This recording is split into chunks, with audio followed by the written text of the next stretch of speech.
I was working for Hands of Hope at the time, and I was one of their admissions counselors.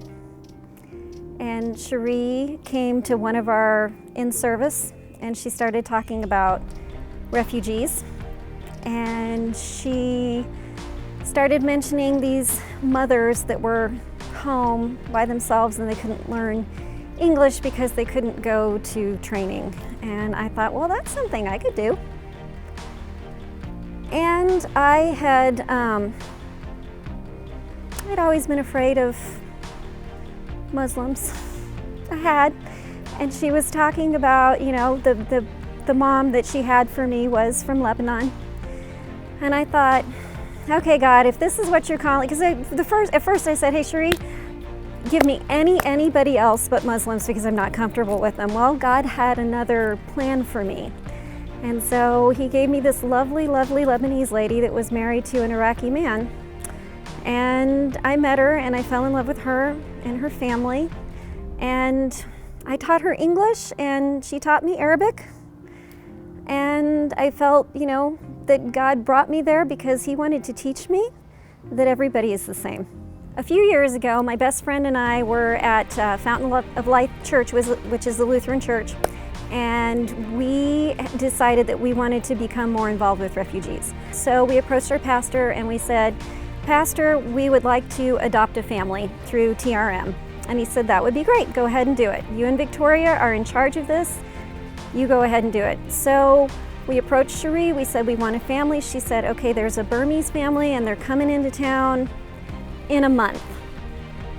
And we said, okay, what do we need to do? And she said, well, you can collect furniture to outfit their apartment. You can buy them food. You can greet them at the airport. So we sent out a call to our church. We had an overwhelming amount of people donate furniture. And we completely outfitted the apartment from the ground up, including car seats and baby furniture because they had a newborn that they were bringing with them. And then we had 15 people that met them at the airport. We provided so well for this family that the refugee agency was able to support them for almost a year because we set the apartment up for them. We had members of the congregation that went over there once a week and taught them English. And we did outings with them. And we played with the kids and we loved them. We did Christmas, we went to Winter Haven, and we did this for about a year. It was an amazing experience, and people at that church still talk about that family and what we did there. I am a member of Rincon Mountain Presbyterian Church at the present time, and I had been talking to my pastor, Phil Cruz, about the fact that there's refugees out in Tucson and that our congregation should be involved.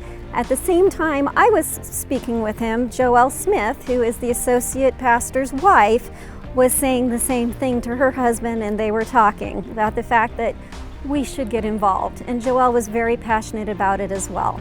So the two of us put our heads together and we decided that we would do a Welcome Baby partnership with Tucson Refugee Ministry.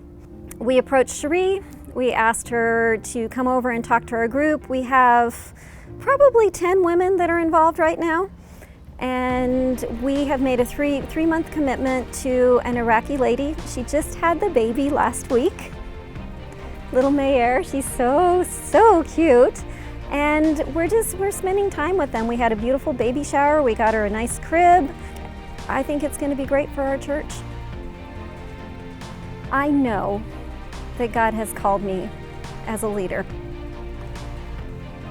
It is one of the most terrifying things I've ever done, because for myself, I don't feel capable.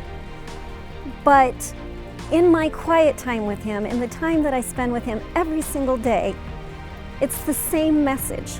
I have called you, I have a purpose for you, and if you rest in me, there isn't anything that can't be accomplished. So here I am.